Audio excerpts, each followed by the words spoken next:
89% F&O traders loss में है। पिछले 1.5 साल से ये बात सबने बहुत बार सुनी है, सबके कान पक चुके हैं। इनफैक्ट इसको देखा भी गया है जब भी कोई ट्रेडिंग ऐप में लॉग इन करता है, लॉग इन करने के साथ एक पॉपअप आता है जो इस बात को आपको याद दिलाता है। बहुत बार बात कर ली है। इस रिपोर्ट में बहुत डिटेल में बताया गया था कि किस तरह से F&O ट्रेडर्स लॉस ही करते हैं। F&O ट्रेडिंग में लॉस नहीं करना चाहिए। और आज की तारीख में सेबी ने F&O का एक प्रपोजल डॉक्यूमेंट निकाला है जहां पे कहा गया है कि जी हाँ, इस साल भी वो नंबर बदला नहीं है। आज की तारीख में भी F&O ट्रेडर्स लॉस ही कर रहे हैं और सेबी ने कहा है कि काम करते हैं F&O ट्रेडर्स के ऊपर कुछ कर्व लगाते हैं ताकि ट्रेडिंग वॉल्यूम और टर्नओवर के ऊपर थोड़ा कमी लाई जा सके, ताकि शायद कुछ लोगों का पैसा इस लॉस से बचाया जा सके। इस वीडियो में हम दूसरी साइड की बात करेंगे। 89% के बारे में सबने बात कर ली, हमने भी की थी, बहुत बार कर ली।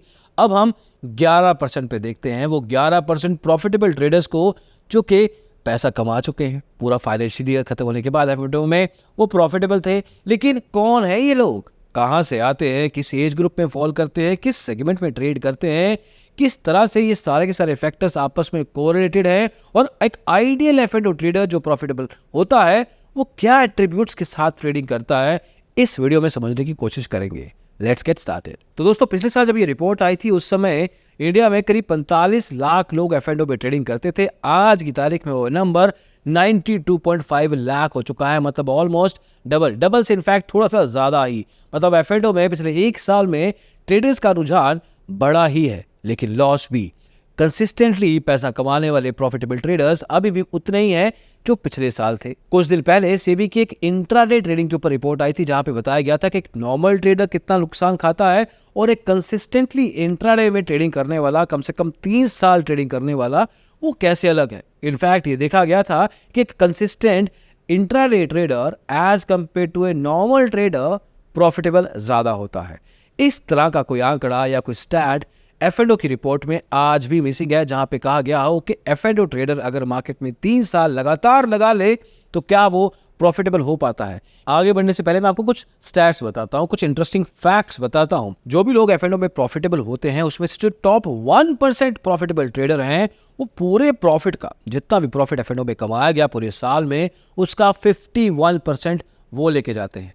टॉप 5% प्रॉफिटेबल ट्रेडर्स पूरे प्रॉफिट का 75% लेके जाते हैं। अब आप खुद समझिए कि इस सेगमेंट में जो लोग टॉप नॉच पे बैठे हैं वो बहुत सा पैसा लेके जाते हैं। मतलब there is a lot of money to be made for a very small set of people. आगे बढ़ते हैं। इन प्रॉफिटेबल F&O ट्रेडर्स का एज ग्रुप क्या है। मतलब अगर 100 लोग F&O ट्रेडिंग करते हैं तो कौन सी एज ग्रुप से कितने % लोग आते हैं और उसमें से हर एज ग्रुप में कितने % लोग प्रॉफिटेबल हैं। Let's see that. For example 20 साल से कम उम्र के F&O ट्रेडर्स सिर्फ 2% ही हैं। दैट्स अ गुड थिंग, क्योंकि इतनी कम एज ग्रुप में F&O ट्रेडिंग करना is not recommendable on a general sense. और इन 2% के F&O ट्रेडर्स में सिर्फ 3% लोग ही प्रॉफिटेबल हैं। जितने भी लोग F&O ट्रेडिंग करते हैं उसमें से 20 से 30 साल की एज ग्रुप के करीब 36% लोग हैं। ये वो एज ग्रुप होती है जहाँ पे कभी किसी की इंटर्नशिप लगी होती है, नई नई जॉब लगी होती है, पहली बार पैसा आ रहा होता है। एंड इट सीम्स कि जब पहली बार पैसा आ रहा है, जो फर्स्ट टाइम ट्रेडर है वो F&O में ही अपना कदम रख रहा है। हालांकि इसमें से सिर्फ 11% लोग ही प्रॉफिटेबल हो पाते हैं। लेकिन अगर 30 से 40 साल की एज ग्रुप पे जाएंगे तो 39% लोग उस एज ग्रुप से आते हैं जो F&O ट्रेडिंग करते हैं, लेकिन 27% ट्रेडर्स इसमें से प्रॉफिटेबल हैं। That's a reasonably better number. 40 से 50 साल में करीब 15% लोग आते हैं और 25% लोग उसमें भी प्रॉफिटेबल होते हैं। 50 से 60 साल के करीब 5% लोग हैं और 16% लोग उसमें से प्रॉफिटेबल। ऑलमोस्ट सिमिलर नंबर 60 साल से ज्यादा करीब 3% लोग ही हैं जो F&O ट्रेडिंग करते हैं, लेकिन उसमें से भी करीब 16% लोग F&O में प्रॉफिटेबल है। यू हैव टू अंडरस्टैंड कि 11% is the average benchmark here. Anything above that number आपको ये बताएगा कि वो पार्ट या वो एट्रीब्यूट रिलेटिवली बेटर है ओवरऑल एवरेज से। तो उस हिसाब से देखा जाए तो 30 से 40 साल या 40 से 50 साल की एज ग्रुप पे जितने भी लोग F&O में ट्रेडिंग करते हैं वो एवरेज से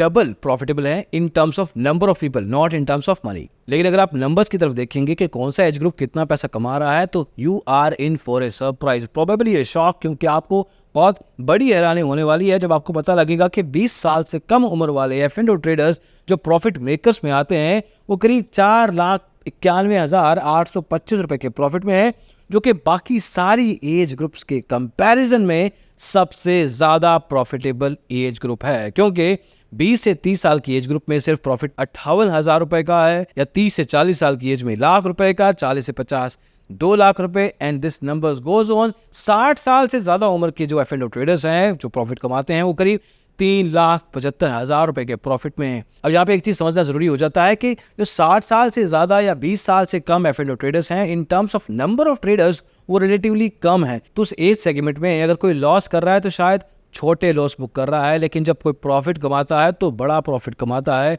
number of people takes away the average up, तो प्रोबेबली इस सेगमेंट में वो चीज़ अप्लाई होती है, क्योंकि 30 से 40 और 40 से 50 साल की एज में 75% F&O ट्रेडर्स आ जाते हैं, इसलिए वहां पे on an average profit relatively कम है। हालांकि अगर आप थोड़ा ध्यान से देखेंगे तो आपको पता लगेगा कि majority of millennials profit earning bracket में नहीं आते, और ये बात सिर्फ F&O ट्रेडिंग की नहीं है। मतलब अगर आप एक वेल्थ प्रोटेक्शन टूल जैसे कि टर्म इंश्योरेंस की बात करेंगे, उसमें भी ये चीज एप्लीकेबल है। ये पिक्चर ना थोड़ा ज्यादा क्लियर तब हो जाती है जब आपको ये स्टैट का पता लगता है कि 83% मिलेनियल्स के पास आज की तारीख में टर्म इंश्योरेंस है ही नहीं, और इसके 3 मेजर रीजन है। पहला रीजन है कि इनको एक्सपेंसिव लगता है। मतलब अगर आप थोड़ा ध्यान से डीपली चेक करेंगे तो पता लगेगा कि इस एज ग्रुप के लिए प्रीमियम्स एक्चुअली कम होते हैं, टैक्स बेनिफिट्स भी मिलते हैं। दूसरा, लैक ऑफ अवेयरनेस, मतलब जिन लोगों ने टर्म इंश्योरेंस ले रखा होता है 57% of them don't even know कि कितने पैसे का इंश्योरेंस लिया है। तीसरा, इंश्योरेंस उनके एक्शन प्लान में नहीं है। मतलब मिलेनियल के लिए उनको रेंट देना होता है, उनका लोन का EMI चल रहा होता है, उनके डेली के एक्सपेंसेस होते हैं। तो जहां तक टर्म इंश्योरेंस की बात आती है, that does not fit into their priority list. और यहीं पे डिट्टो इंश्योरेंस जैसा प्लेटफॉर्म सामने आता है जो आपको सही गाइडेंस देते हैं, स्पैम फ्री एडवाइस, मतलब आपको बार बार फोन करके परेशान नहीं करेंगे, प्रॉपर डॉक्यूमेंटेशन के साथ जरूरत के समय क्लेम सेटलमेंट के लिए कंप्लीट सपोर्ट प्रोवाइड करते हैं। हालांकि इनके बारे में और जानना है तो आपको डिस्क्रिप्शन में लिंक मिल जाएगा, you can check it out. Now coming back to the topic, अब एज के बाद दूसरा एट्रीब्यूट है जेंडर। हालांकि जेंडर में थोड़ी सी मिसकंसेप्शंस हो सकती हैं, क्योंकि बहुत बार ऐसा होता है कि फीमेल के नाम से डीमेट अकाउंट एक्चुअल में एक मेल ऑपरेट करता है, but still will go ahead and believe the numbers जिस हिसाब से लिखे गए हैं। फॉर एग्जाम्पल 84% मेल्स F&O में ट्रेडिंग करते हैं, लेकिन almost 70% of them are profitable. Whereas अगर हम फीमेल की बात करते हैं तो सिर्फ 16-17% फीमेल्स ने ही F&O में ट्रेडिंग किया, और इसमें से 28% प्रॉफिटेबल थी। और कितना प्रॉफिट कमाया अगर इसकी बात आती है तो वहां पे भी फीमेल्स मेल से आगे हैं, जहां पे फीमेल प्रॉफिट मेकिंग के एवरेज पे करीब 1,88,000 पे बैठी हैं, वहीं पे मेल्स करीब 1,32,000 रुपए के प्रॉफिट पे हैं। तो पॉइंट इज कि जो फीमेल का डीमेट अकाउंट है, चाहे ऑपरेट फीमेल कर रही हैं या मेल, लेकिन अगर फीमेल के नाम से डीमेट अकाउंट खुला हुआ है तो there are relatively higher chances कि आप प्रॉफिटेबल हो। हालांकि मैं थोड़ा कैंडिडली कह रहा हूँ, इसका कोई स्टैट से लेना देना नहीं है, but nonetheless will take one insight from here कि जनरली मेल और फीमेल में फीमेल्स को ज्यादा प्रॉफिटेबल देखा गया है इस सेगमेंट में। तीसरा एट्रीब्यूट है शहर। कौन से शहर से आते हैं ये लोग? शहर टियर 1 हो सकता है जैसे मुंबई, दिल्ली, कोलकाता। टियर 2 हो सकता है जैसे कि इंदौर, भोपाल। टियर 3 हो सकता है जैसे कि लुधियाना, राजकोट। और टियर 4 और छोटे शहर जिनकी आबादी लेट से 1-2 लाख लोगों की होती है। कितना परसेंट ट्रेडर कौन सी टियर कैटेगरी से आता है? Let's see that. टियर 1 से करीब 15% पूरे ट्रेडर्स में से F&O ट्रेडिंग जो करते हैं उसमें से 15% लोग टियर 1 से आए, लेकिन उसमें से 42% प्रॉफिटेबल थे। टियर 2 से 4% लोग आते हैं, 7% प्रॉफिटेबल थे। टियर 3 से 2% लोग ही आए, उसमें से 1% लोग ही प्रॉफिटेबल थे। मतलब टियर 3 से 99% लोग लॉस में होते हैं। और ज्यादातर जो और छोटे शहर से आते हैं, मतलब छोटे कस्बों से, छोटे गांव से, 79% F&O ट्रेडर्स उन छोटे शहर से आए, और उसमें से 50% F&O में प्रॉफिटेबल थे। What does it tell you? It tells you a lot। मतलब छोटे शहर से आने वाला F&O ट्रेडर रिलेटिवली ज्यादा प्रॉफिटेबल है। अरे आधे लोग उसमें से प्रॉफिटेबल है, इज एज गुड एज जो 42% लोग टियर 1 में प्रॉफिटेबल थे। मतलब या तो आप बहुत बड़े शहर में रहते हैं या बहुत छोटे शहर में रहते हैं, तो उस केस में F&O ट्रेडिंग में आपकी प्रॉफिटेबिलिटी के चांसेस रिलेटिवली ज्यादा हो जाते हैं। लेकिन कितना पैसा कमाते हैं ये भी जान लेते हैं। टियर 1 में जितने भी प्रॉफिट मेकिंग ट्रेडर्स हैं उसका जो एवरेज प्रॉफिट है वो करीब 3,06,000 रुपए है। टियर 2 में करीब 1,86,000।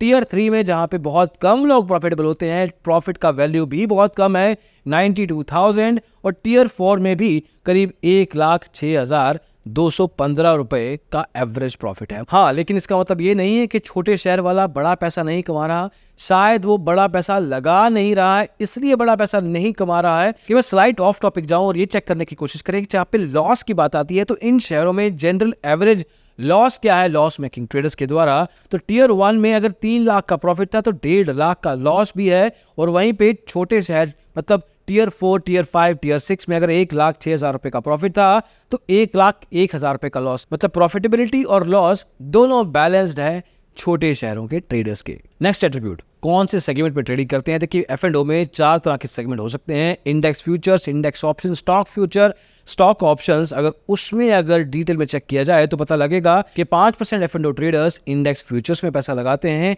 5% ही स्टॉक फ्यूचर्स में लगाते हैं। मतलब पूरे F&O ट्रेडिंग में 10% ही फ्यूचर्स में ट्रेडिंग होती है और करीब 91% ऑप्शंस में, जिसमें 61% इंडेक्स ऑप्शंस में और 30% स्टॉक ऑप्शंस में ट्रेडिंग की जाती है। लेकिन जो 5% लोग इंडेक्स फ्यूचर्स में ट्रेडिंग करते हैं उसमें से 26% लोग प्रॉफिटेबल हैं और जो 5% ट्रेडर्स स्टॉक फ्यूचर्स में ट्रेडिंग करते हैं उसमें से 33% F&O ट्रेडर्स प्रॉफिटेबल हैं। मतलब stock futures and index futures में प्रॉफिटेबिलिटी की परसेंटेज रिलेटिवली ज्यादा है, क्योंकि इंडेक्स ऑप्शन में 61% F&O ट्रेडर्स ट्रेड करते हैं, सिर्फ 11% प्रॉफिटेबल हैं। और स्टॉक ऑप्शंस में 30% जो F&O ट्रेडर्स ट्रेड करते हैं उसमें से सिर्फ 18% प्रॉफिटेबल है। मतलब स्टॉक फ्यूचर्स का फ्यूचर रिलेटिवली ब्राइट है, ऑप्शन ट्रेडिंग में ये नंबर बहुत ब्लीक है। अब इसमें थोड़ा और डीप डाइव करते हैं और चेक करते हैं कि इन सेगमेंट्स में जिन लोगों ने जितना पैसा लगाया, प्रॉफिट कमाने वाले लोग एवरेज लेवल पे कितना प्रॉफिट कमा रहे थे। इंडेक्स फ्यूचर्स में 66,000 रुपए का प्रॉफिट ऑन एवरेज था, इंडेक्स ऑप्शन में 92,000 रुपए, स्टॉक फ्यूचर्स में 2,40,000 रुपए और स्टॉक ऑप्शंस में 63,000। मतलब जितने भी लोग स्टॉक फ्यूचर्स में पैसा लगाते हैं ऑन एन एवरेज, जो कि 5% लोग ही हैं, बट वो जब प्रॉफिट कमाते हैं तो बड़ा प्रॉफिट कमाते हैं, लेकिन जब लॉस खाते हैं तब भी रिलेटिवली लॉस 2 लाख के बराबर ही होता है। बट इंडेक्स ऑप्शंस में 92,000 का प्रॉफिट होता है तो एवरेज लॉस 77,000 है।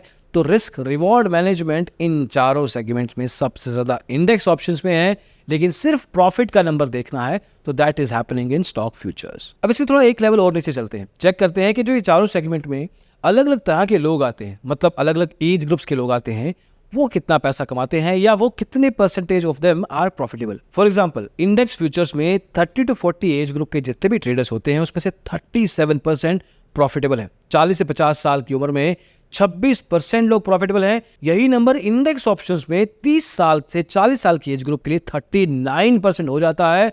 मतलब जो 30 से 40 साल का ट्रेडर है इंडेक्स ऑप्शंस में ट्रेडिंग करता है, almost 40% of them are profitable. Stock futures में ये नंबर 32%, स्टॉक ऑप्शंस में ये नंबर 37%। तो अगर एक एज ग्रुप पिक करना हो जहां पे चारों सेगमेंट में रिलेटिवली प्रॉफिटेबिलिटी का परसेंटेज ज्यादा हो सकता है, जो कि नंबर बोल रहे हैं वो है 30 to 40 ईयर्स ऑफ एज। और एंड में इसी रिपोर्ट के अंदर एक बड़ा इंटरेस्टिंग स्टैट है जहां पे बताया गया है कि टियर 1, टियर 2 के जितने भी बड़े बड़े शहर या जो भी उस टियर से शहर आते हैं, वहां से जो ट्रेडर्स आते हैं ऑन एवरेज कितना प्रॉफिट कितना लॉस कमाते हैं। Since our focus of this video is more about the profit part, तो लेट्स क्विकली सी कि इन शहरों के ट्रेडर्स ने प्रॉफिट कितना कमाया। फॉर एग्जांपल अहमदाबाद में इंडेक्स फ्यूचर में जो ट्रेडिंग करता है वो 20,000 रुपये का प्रॉफिट निकालता है, लेकिन स्टॉक फ्यूचर का जो ट्रेडर है वो 61,000 रुपये का।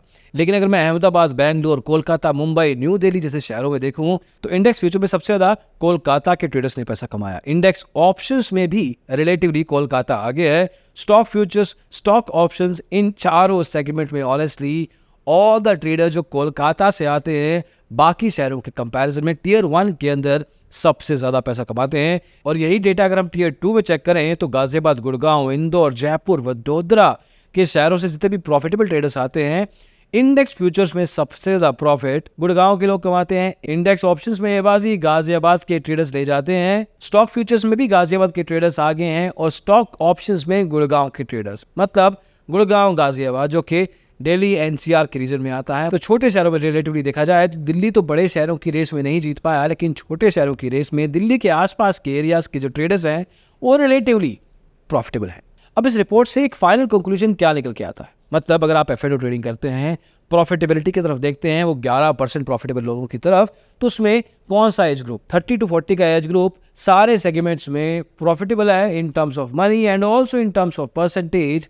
तो अगर आप 30 से 40 साल की उम्र के हैं, ऐसा नहीं है कि आपको वेट करना पड़ेगा 30-40 साल होने का, या अगर आप 40 साल की उम्र से ज़्यादा हो चुके हैं तो आपको लगेगा कि मैं प्रॉफिटेबल नहीं हो सकता, लेकिन कंपैरिजन में 30 to 40 ईयर्स का एज ग्रुप सबसे ज़्यादा प्रॉफिटेबल है। वहीं पे अगर आप टियर 1 में कोलकाता से आते हैं, again this is coming from the data, लेकिन टियर 1 के 42% ट्रेडर्स जनरली प्रॉफिटेबल देखे गए हैं सारे प्रॉफिट मेकिंग ट्रेडर्स में से। हालांकि सबसे ज़्यादा प्रॉफिट टियर 4 के शहरों से आता है, जहां पे करीब 50% प्रॉफिटेबल ट्रेडर्स बैठे हैं, जैसे कि हमने देखा। लेकिन टियर 1 में कोलकाता और टियर 2 से गाजियाबाद और गुड़गांव के ट्रेडर्स को रिलेटिवली प्रॉफिटेबल देखा गया है as per the data. And in terms of gender, females are more profitable across the segments in terms of money, in terms of percentage again।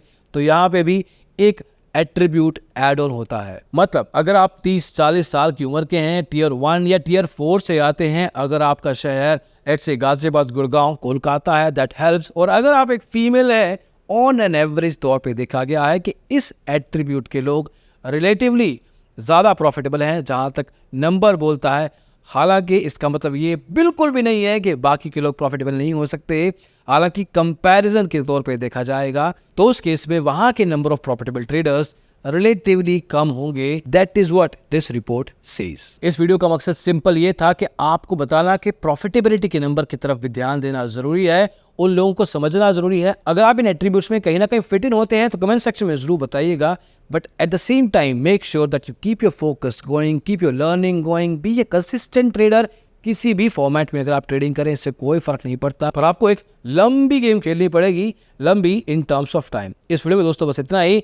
Ditto insurance के बारे में अगर आपको और जानना है तो डिस्क्रिप्शन में आपको लिंक मिल जाएगा, पिन्ड कमेंट में भी आपको लिंक मिल जाएगा। You can check it out and take your decision. But अभी के लिए इतना ही, अगले वीडियो में जल्दी मिलते हैं। इसको देखने के लिए बहुत बहुत शुक्रिया। Bye bye.